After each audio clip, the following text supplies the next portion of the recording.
And God, today we are thankful and we are grateful for this day of life. We're grateful for your presence and we're grateful for your grace and mercy. And as we share today, I pray that each and every person that hears this program may be blessed, uplifted, and encouraged. In Jesus' name, I pray. Amen. Amen.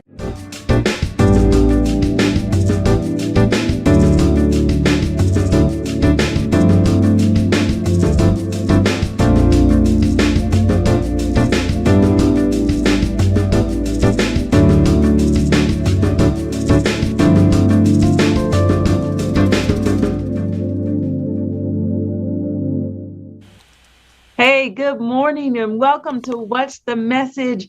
It's me, Carmela Crawford, here with Message, the platform of Message, the magazine, the website, our podcast. And I'm rolling with our co-host, Pastor, our good friend and colleague, Baron Savori, out there on the West Coast. We're having a great time. And I'm just going to say right here, before we even get to it, what are you eating? Stop right now. What is in your hand? What are you drinking? What are you eating? I need you to take a good look at it. We're going to talk this morning, and I'm going to introduce him in a moment. Dr. Milton Mills is with us, and this is an amazing conversation as we round out Minority Health Month, and we're talking about health and wellness, particularly as it relates to Black people and people of color. And Dr. Milton Mills, you may have seen him on some very important and distinguished documentaries that talk about plant-based lifestyles and healthy living. But first, before we get to him this morning, I just want to thank you for joining us, Baron Savori, who's out there in California on a rainy day for once. They say it never rains in Southern California. I need them to know that indeed it does rain. As a matter of fact, I need for everybody that's listening to this right now, we're in a drought and we have major water issues out here in California. Yes. Let's pray that it doesn't stop raining. Well, that causes problems too. We just need enough rain. We need enough rain. We need enough snow. A good soaking is what it needs. Now, let me ask you, do you tweet, Baron?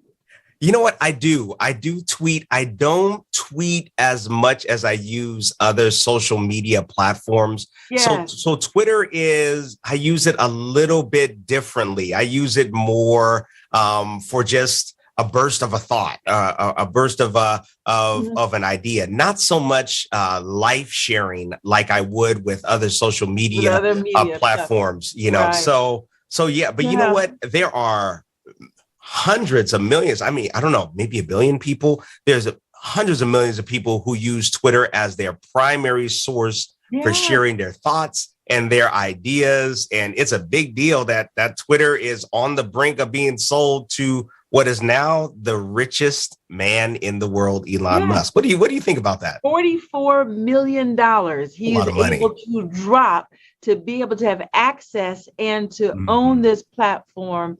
And what they're saying to take it back private, right? This is a private, already, this is not a government platform, right? And so, you have the ability to say and call the shots about what you want to have happen on this.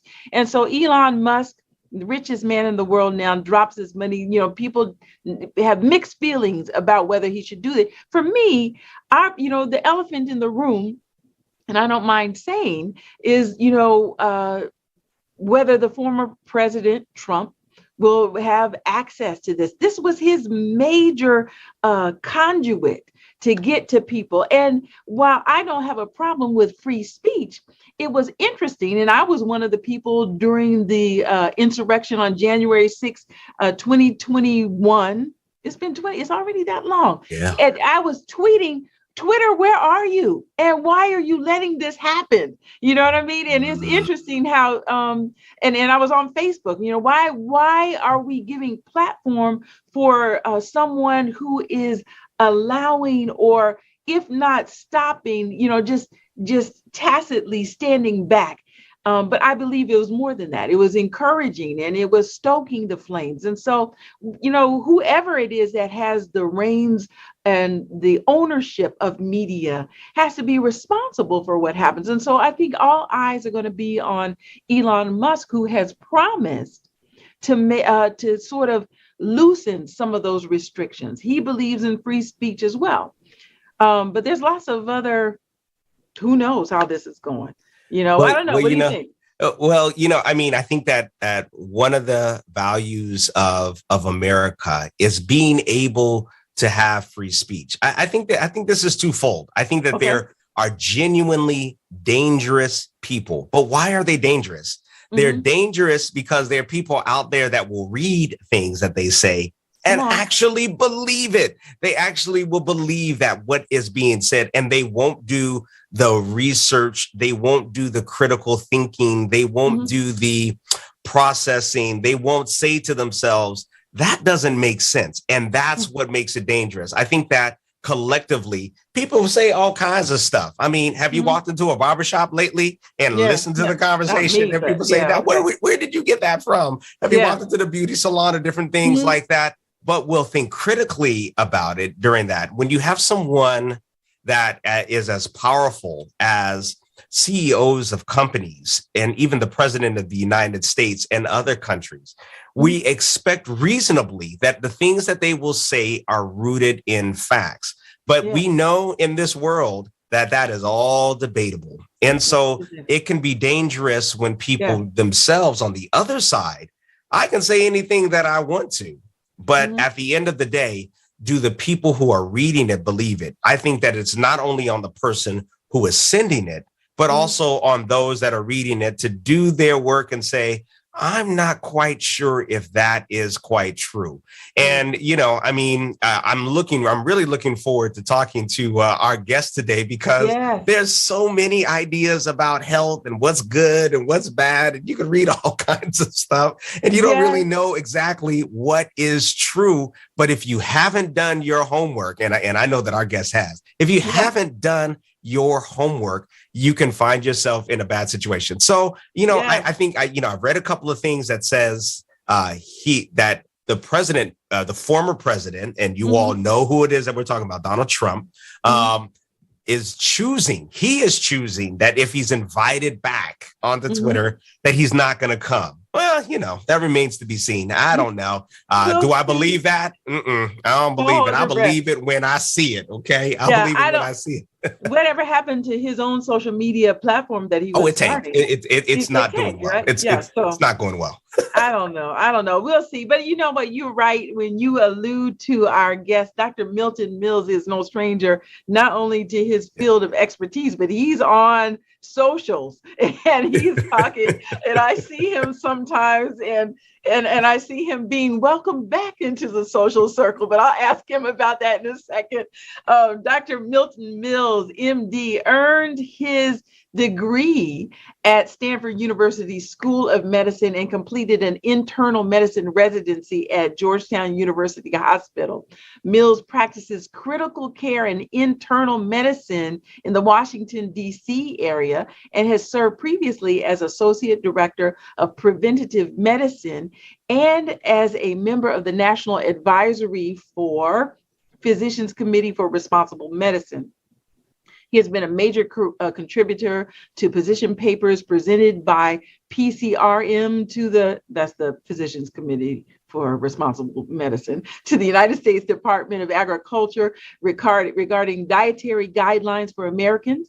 And he has published several research journals dealing with racial bias in federal nutrition policy.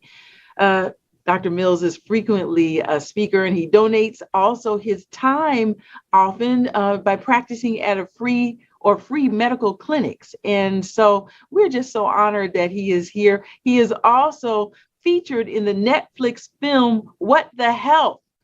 And we're excited to welcome him. Dr. Mills, thank you for coming and joining us today. What the Health changed my life. I saw you on there and I saw some other folks on What the Health. And I'm going to tell you what, I was really impressed.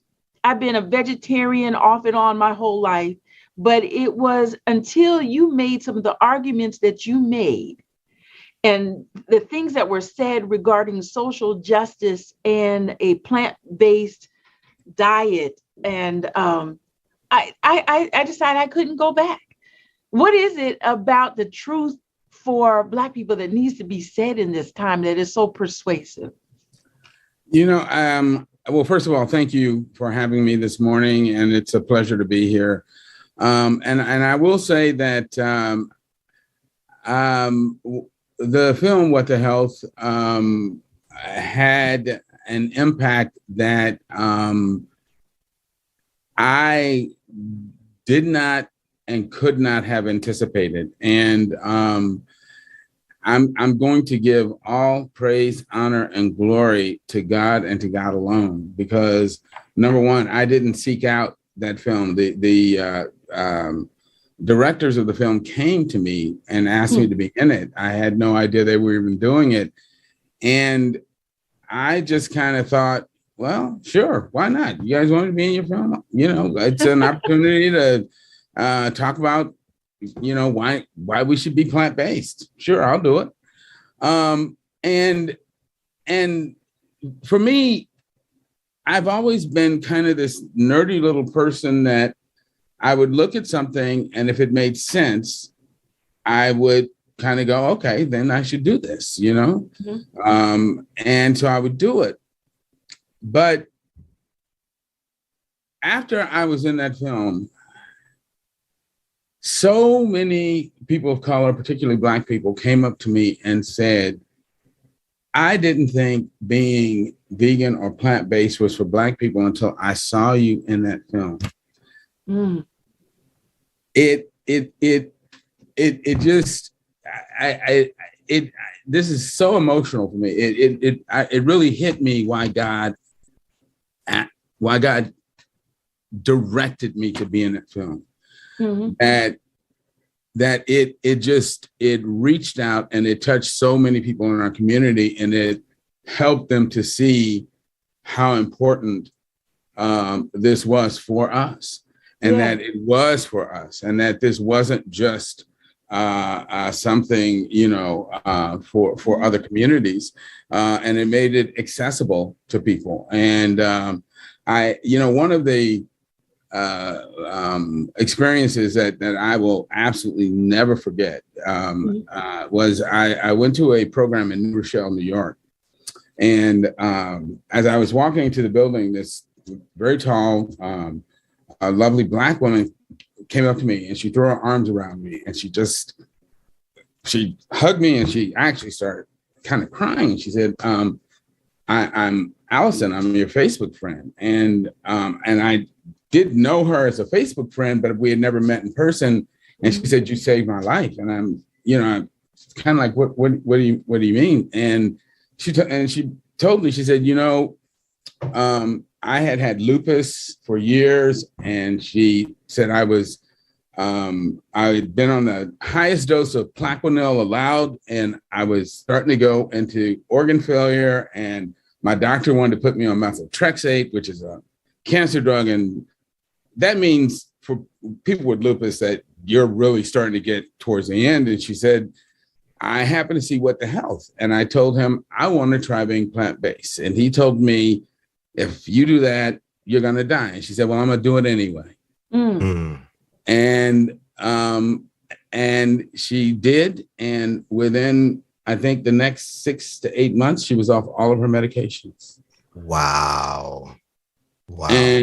And she said it was seeing me in that movie that convinced her to do it. And, you just can't put those kind of things into words. And I just. Yeah.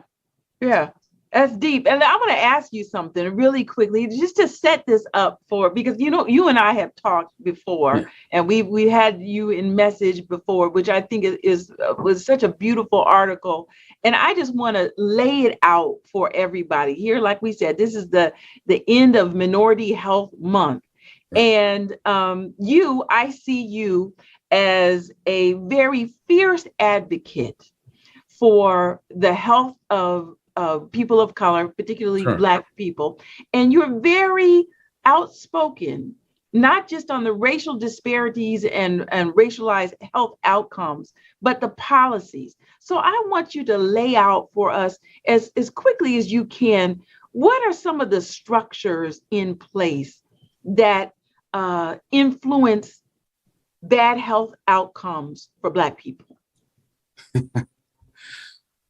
I know that's a whole dissertation.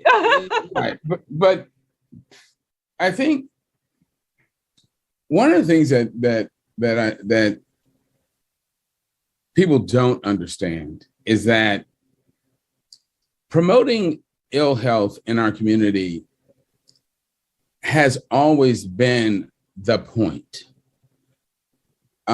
From slavery onward, keeping us sick has been part of the point because it's a way of controlling us. It's a way of helping to keep us down.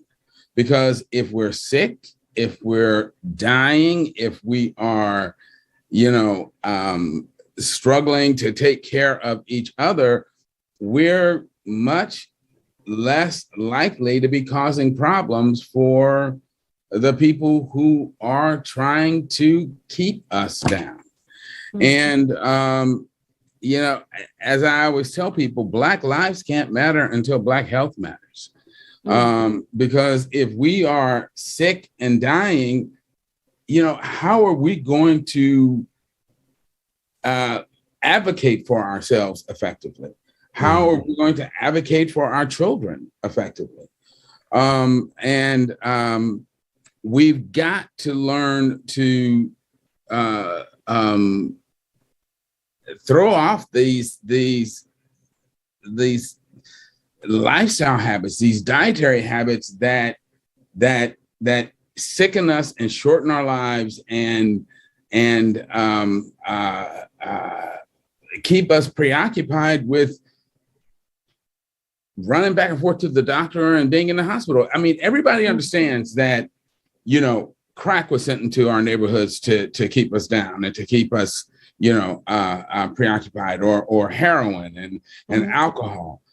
Well, so was fried chicken and Popeyes and Burger King and McDonald's. And, there's that book, a Pulitzer Prize winning book franchise talks about how fast foods were targeted to African-American neighborhoods as a way of essentially just, ostensibly providing economic opportunity, but it was really a way of just, I don't know, tying us up and tying us down.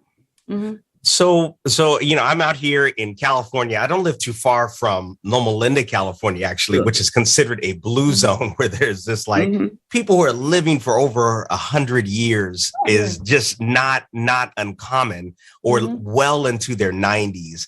And I also, because of where I'm living here in Southern California, it might not rain, but I'll tell you something, there's a huge abundance of plant-based restaurants and different things of that nature and whatnot. But there's debate that's going on. So help me clear up the debate. For some, they look at plant-based things, in particular, substitute proteins or meats or vegetarian meats versus real meat products. And some will say that it's better to go with the real than it is to go with the fake. And then, I want to kind of ask that question, that debate in between. Can you help lay it out? Yes, I'm happy to do that because my medical school helped settle that point. They actually did a study where they compared the Beyond Burger to a real burger. They did a 8-week crossover trial where they had 2 groups. For the first 4 weeks, one group ate Beyond product, the other group ate beef products. At the 4-week crossover point, the group that had been eating the Beyond products crossed over, started eating beef, and the people that had been eating the beef crossed over and started eating Beyond. And what they showed was, while the groups that were eating the Beyond products were eating the Beyond products, their cholesterol went down, their weight went down, their blood pressure was better, and their the amount of something called trimethylamine oxide, was a very toxic product or compound in the body that raises your risk for cancer, heart disease, stroke, and so forth, also went down. The minute they start eating the beef, blood pressure went up, cholesterol went up, TMAO went up, and all those indices of disease shot up. But the group that had been eating the beef, when they switched to the plant burger, all those indices went down. So again, consistently across the board, the plant-based burger, the mock meat, lowered those indices of disease and improved their health.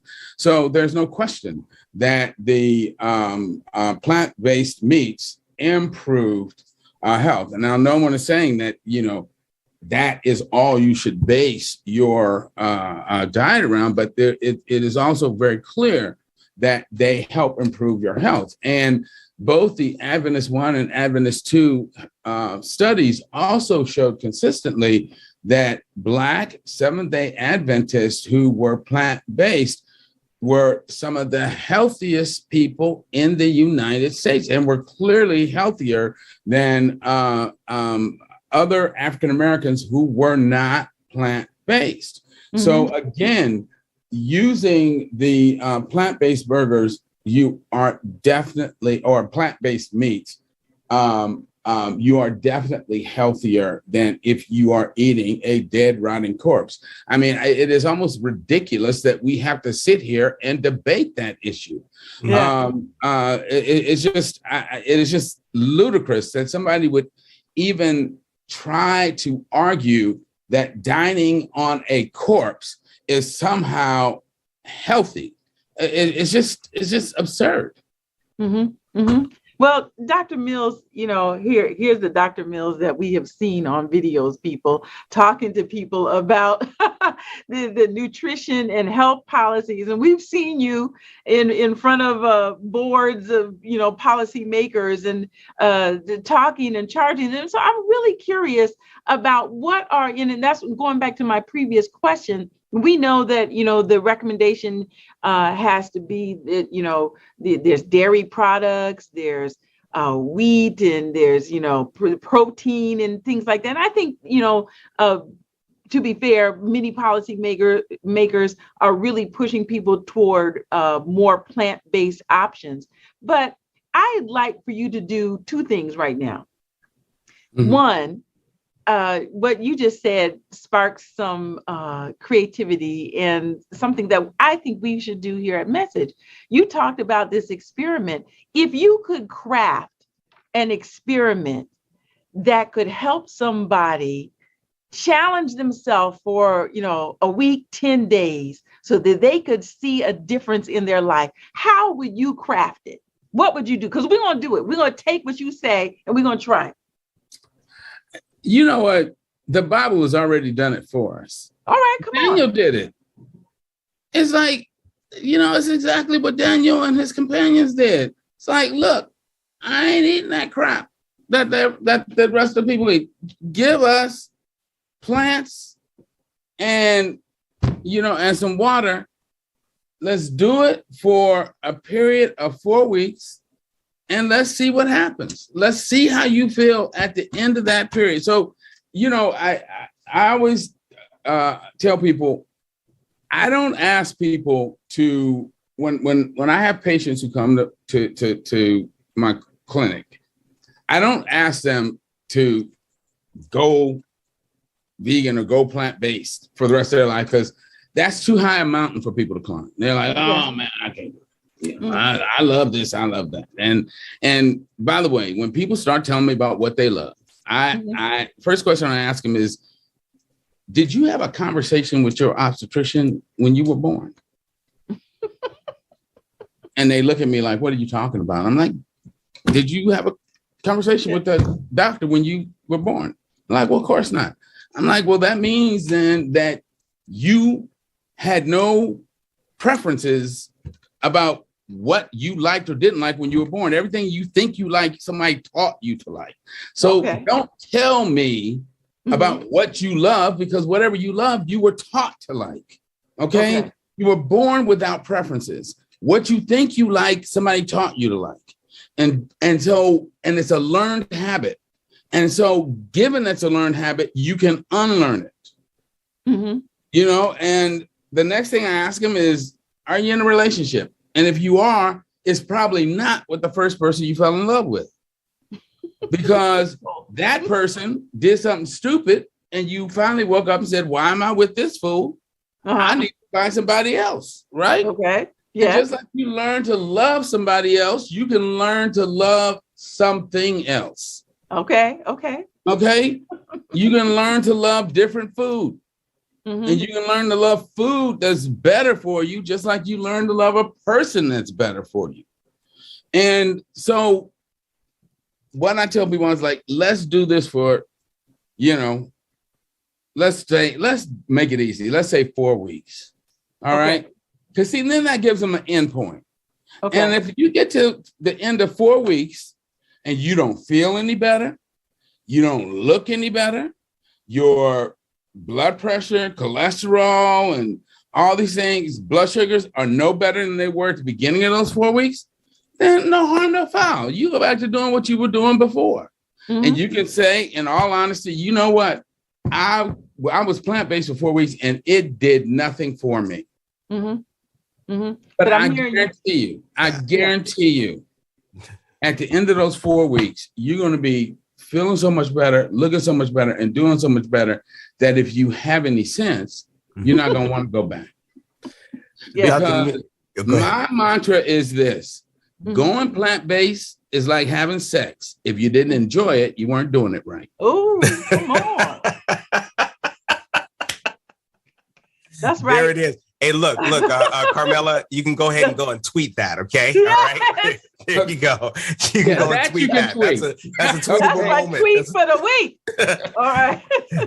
Dr. Mills, you know, and as I read, I want to thank you for your heart for people, because you're serving in free clinics and trying to help people, you know, just get back on track. There are a number of health conditions that just plague communities of color. And so for the person that is, I know you can't address all of the different things and issues, but does diet help the person that is dealing with heart disease? Does diet help the person that's dealing with diabetes? Does diet help deal and heal and help speed up healing from some of the chronic issues that plague Black Americans? Absolutely. All of those things have been proven. It reverses heart disease. It will cure diabetes, will reverse hypertension, will help cure autoimmune diseases like lupus, rheumatoid arthritis, even multiple sclerosis. It will even cure, in some cases, cancers. I mean, there are people who have cured late stage breast cancer, colon cancer. I mean, these are not imaginary diseases. I mean, I know people who have the scans, CAT scans, the lab results to prove these things.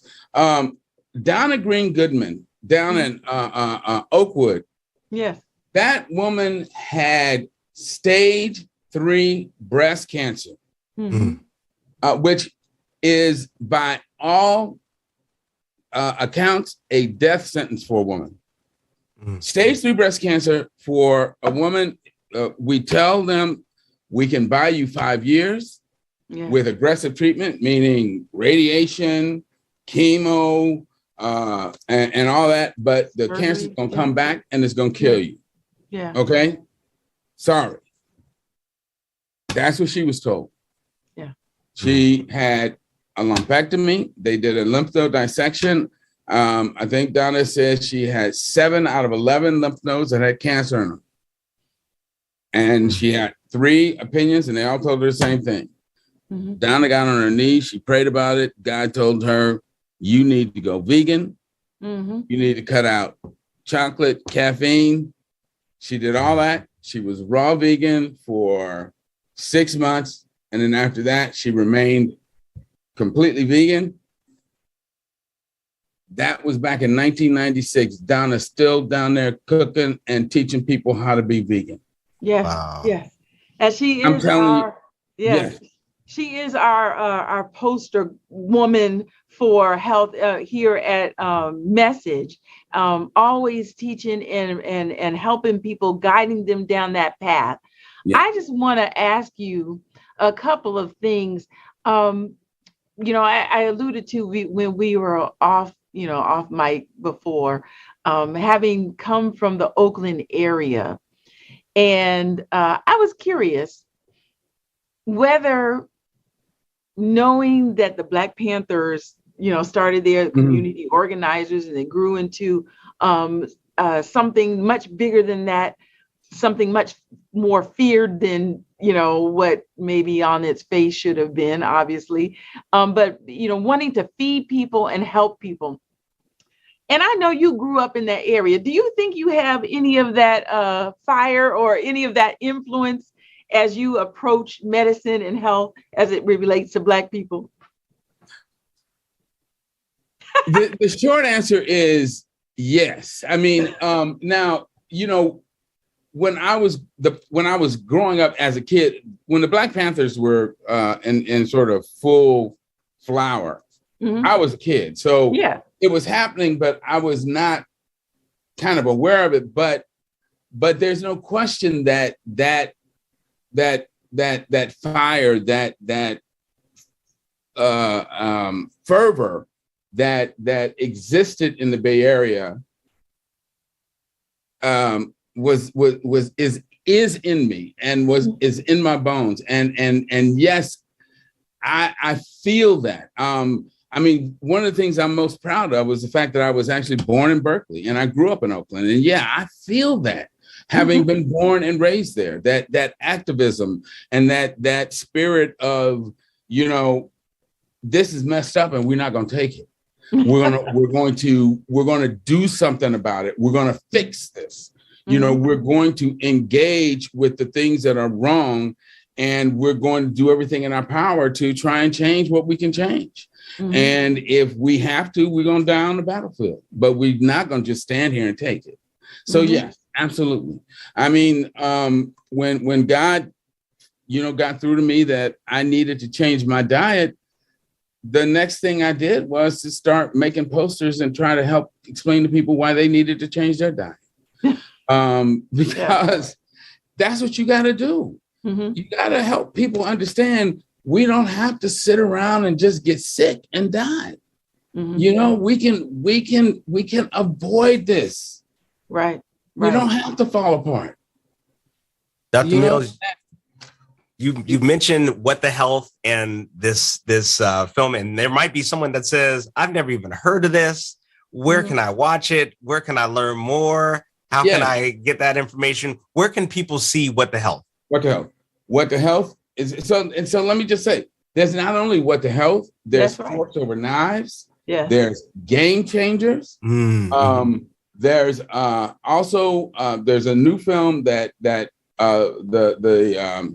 trying to get distribution rights for right now. It was going to be called They're Trying to Kill Us. The directors are now, believe me, that film is so powerful and so pointed that the platforms have been really trying to force them to take out content. Because they've really kind of taken it to the meat and dairy industry about how they have really hurt people of color with the ways in which they've targeted us with just the garbage that they pervade within our communities. But anyway, I think that they're going to be able to get their film out and maintain its integrity. I'm not sure what the new title is going to be, but that's going to be coming out. There's also The Invisible Vegan, which talks about the fact that veganism, being plant-based, has always been a part of our community. These films are on Netflix, they're on YouTube, and some of the other streaming platforms. So if you look for them on YouTube, Netflix, and other platforms, Spotify, and these things, they are there. And I would absolutely encourage people to look for them because they are there and they're worth seeing. And people can also go to my website, and I have a lot of lectures and that are available on my website that people can stream for free. And it's the title of my website is, it's kind of long, but it's straightforward. It's just Dr. Milton Mills, plantbasednation.com. Dr. Milton Mills, plantbasednation.com. And a lot of information there for everyone. Yes. Well, it's just such a pleasure to have you on today. And I think we could go round and round and talk forever about some things that we could do. I'm looking at statistics today that we're talking 40% Black women, 40% more likely to die of breast cancer, 60%. This is all from that film that you mentioned, The Invisible Vegan, 60% more likely to be diabetic. People of color, Black people, 30% more likely to die from heart disease. And Blacks, according to the Centers for Disease Control, are 2 times as likely to die from heart disease as white people. Here's one that I should ask you, maybe as we close, because you're very clear that diet and a holistic plant-based approach can be very effective and responsive to these chronic diseases that have a stranglehold on our community. What about the idea of high rates of Black maternal morbidity? Do you believe that sort of diet has any indication, or are there any other health strategies that we can employ to sort of increase life and survivability? There's no question that diet plays a huge role in that, because diet is one of the major risk factors for gestational diabetes. Actually, studies show that women who, and this is all women, but it's of course going to be even more important for women of color. Women who drink milk during pregnancy are much more likely to have bigger babies at delivery. Now, people might say, well, what's wrong with that? Big, healthy baby, right? No, because they're going to be much more likely to have pelvic floor problems with delivery. They're going to have vaginal tears, and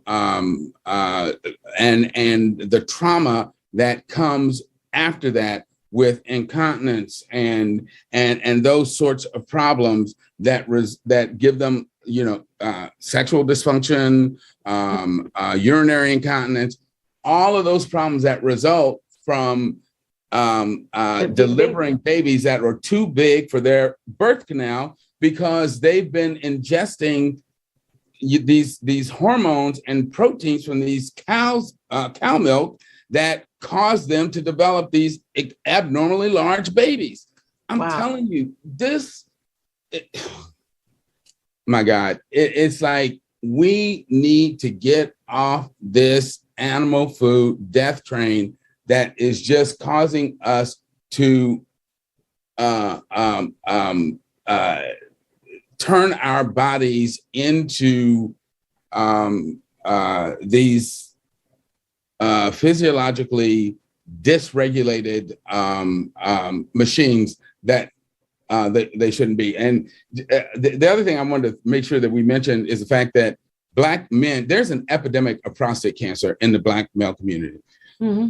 The Black men have 70% higher prevalence of prostate cancer than white men, and we're more than twice as likely to die from it when we get it.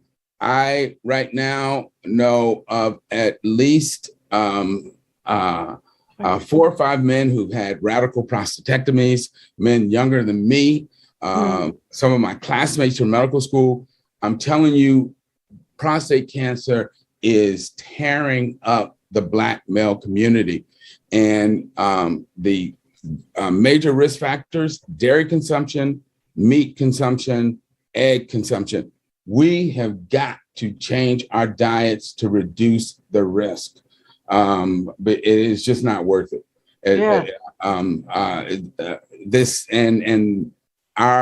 Indefinitely, the West African gene pool was not exposed to dairy. That is not a part of traditional West African diets.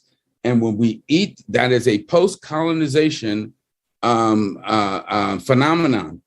And our genes have never adapted to it. And when we ingest that crop, it causes prostate cancer in us, breast cancer in Black women, and it's tearing us up. Yeah. Wow, this is amazing. I'm just going to encourage everybody to go to, what's the website again? Dr. Milton Mills, plantbasednation.com. Plantbasednation.com. This is some good information. I can tell if you're sitting here, you're listening like me, you're challenged, because he already threw the challenge. And he says, this was not, I don't have to make up a new challenge. Daniel kind of laid it out. The Lord laid it out years ago. Try it. Let's see how we feel. Let's see how we look. Let's see how our bodies function. I pray God's blessing over everybody. Baron, there's something you say. Baron is fit and he's all into it. There's something you want to say to close us out. What I want to say is, look, don't sit up in church and say that you love God and you believe him and then ignore his advice on diet. That's what I'm saying. Okay. All right. If you claim you love the Lord and you believe him, then obey him and listen to what he told you about how he designed you. Okay. Yes. The manufacturer, the creator. Quit playing. Just quit playing. And our lives will be better for it. Our lives will be better for it. Our health, our minds, our weight, everything. And Dr. Mills, I just want to thank you so much for making the time to come and talk to all of those that are a part of this broadcast, that are watching this, that are going to be challenged, that are going to be encouraged, that are going to be pushed in a new direction and a new thought.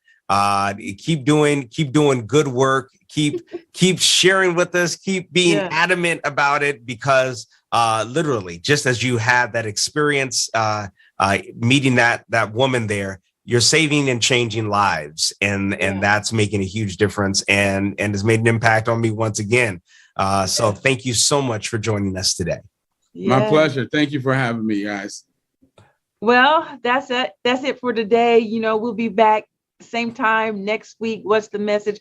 Don't forget to tell people about what's the message. Don't forget to like and share this. Pass it along. There's somebody that you know who needs this information, and their lives are going to be changed because we had this conversation up close and personal. Don't forget to subscribe to Message Magazine. Let's call it classic today, the print-based historic Message Magazine that carries the truth of the gospel, as well as the abundant life in every issue. Don't forget to share this message with other folks. We'll see you next week. God bless you. Thank you for joining us.